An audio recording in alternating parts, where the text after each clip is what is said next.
बिस्मिल्लाहिर्रहमानिर्रहीम। अस्सलाम वालेकुम व्यूअर्स, उम्मीद करता हूँ कि आप सब खैरियत से होंगे। हमारी दुनिया बहुत से पुरअसरार मकामात और राज अपने अंदर छुपाए हुए हैं जिनके बारे में बहुत कम लोग जानते हैं। बहुत से मकामात इंसानों की नज़रों से ओझल हैं, जिनमें कुछ मकामात और राज जिन तक इंसान पहुँचने की कोशिश सदियों से कर रहा है लेकिन अभी तक कामयाबी हासिल नहीं कर सका। जैसे कि शद्दाद की जन्नत कहाँ है, कारून का खजाना कहाँ दफन है, यजूज व माजूज का मकाम कहाँ है, कौम लूत, कौम समूद, कौम आद, इन सब के बाकियात कहाँ हैं। ये सब वो लोग और कौमें हैं जिन्होंने अल्लाह के अहकामात और इसके पैगंबरों की नाफरमानी की और अल्लाह की पकड़ में आ गए। इनका जिक्र कुरान में भी मौजूद है और कुछ कौमों का जिक्र हदीस मुबारका में भी आता है। इन सब पर अल्लाह का आज़ाब इनके गरूर और तकब्बर और नाफरमानी की वजह से आया। वीडियो में आपके एक ऐसे मकाम के बारे में बताऊंगा जिसके लोग जो यूरोपीय तहजीब के थे और वो शहर जिसे अटलांटिक कहा जाता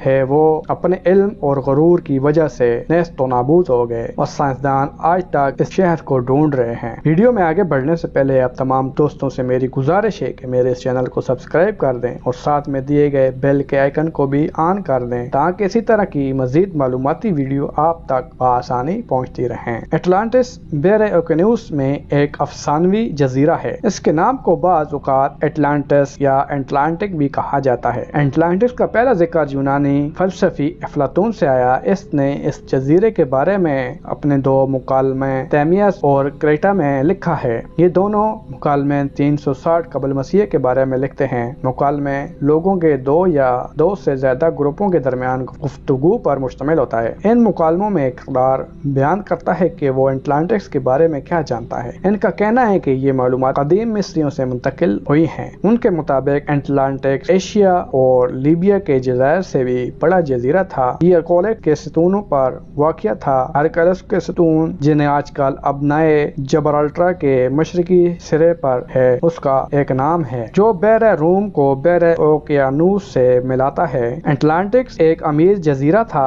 जिसके ताकतवर शहजादों ने बहरे रूम की बहुत सी जमीनों को फतह किया था, लेकिन बाद में एथियंस ने बलाखिर शहजादों और इनके इत्यादियों को शिकस्त दे दी। अटलांटिस के लोग बदकार थे जिन पर तकरीबन 9600 कबल मसीह में जलजलों का एक सिलसिला आया जिसकी वजह से ये जजीरा समुद्र में गिर गया। अटलांटिक्स के बारे में ज्यादातर लोगों का ख्याल है कि अटलांटिक्स एक अफसाना था जिसे अफलातून ने तख्लीक किया था। ताम वक्त के साथ साथ कुछ लोगों ने यह साबित करने की कोशिश की कि अटलांटिक्स हकीकी था क्योंकि 1500 कबल मसीह में ठहरा जजीरा पर आतिशफशां फटने की कदीम मिस्री किताबों में रिकॉर्ड मौजूद हैं। ये धमाके तारीखी दौर में सबसे बड़े धमाके थे। इसके साथ जलजलों और सुनामियों का एक सिलसिला भी आया जिसने क्रेट की तहजीब को तबाह कर दिया। इस तारीखी वाक़ये ने अटलांटिक्स के अफसाने को जन्म दिया होगा। अटलांटिक शहर को ढूंढने के लिए कई लोगों ने अपनी जिंदगियां वक्फ कर दी। इनमें से एक यूनानी माहिर अरजियात फोकियोन नेग्रस जिसने 1904 में कैप मालियस से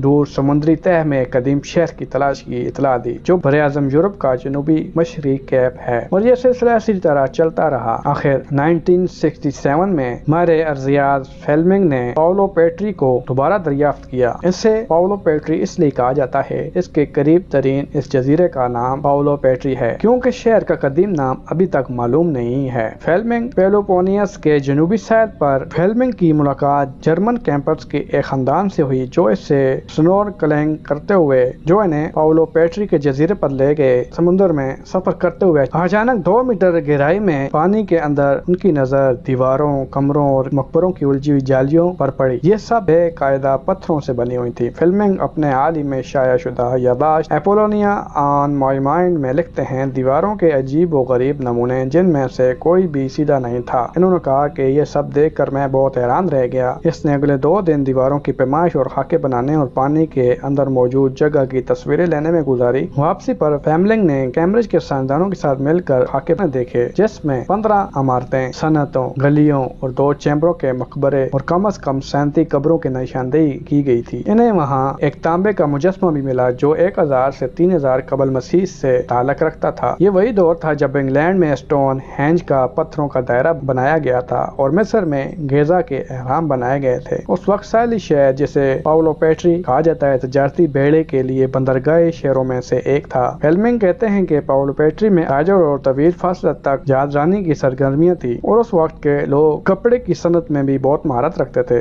خیال کیا جاتا ہے کہ اٹلانٹک شہر میں پانی کے 5 دائرے بنے تھے۔ 5 دائروں نے پانی کو زمین سے جوڑا ہوا تھا اور ان کے درمیان ایک بہت بڑی نہر تھی جو پانی کے ان گول حلقوں کو سمندر سے جوڑتی تھی، اور ان کے درمیان جو راستے تھے وہ اتنے بڑے تھے کہ ان میں ایک بحری جہاز آسانی سے سما جاتا تھا۔ شہر کو جانے والے ہر راستے پر پہرےدار تھے۔ اٹلانٹک شہر کی حفاظت کے لیے دروازے اور ٹاور بنائے گئے تھے۔ اس کی لوکیشن کے بارے میں اور بھی بہت سے نظریات پیش کیے گئے، جن کے مطابق یہ بحیرہ روم میں واقع ہے، اور کچھ کہتے ہیں کہ یہ اسپین کے ساحل سے دور کہیں واقع ہے۔ یہاں تک یہ بھی کہا جا چکا ہے کہ یہ آج جسے ہم انٹارکٹیکا کہتے ہیں اس کے نیچے موجود ہے۔ کچھ کہتے ہیں کہ یہ بحیرہ اوقیانوس میں کہیں واقع ہے، اور ایزورس جیسے کئی مقامات کو کئی سالوں سے اٹلانٹک کا مقام سمجھا جاتا تھا۔ اور اٹلانٹک شہر کی لوکیشن کا ذکر افلاطون نے اپنے مکالمات میں جس طرح کیا، اس کے مطابق کہ یہ اسپین اور مراکش کے درمیان کارڈیس نامی علاقے میں موجود ہے۔ لیکن سچ تو یہ ہے کہ ہم میں سے یہ کوئی بھی نہیں جانتا، اور اس کی تباہی کے بارے میں بھی کچھ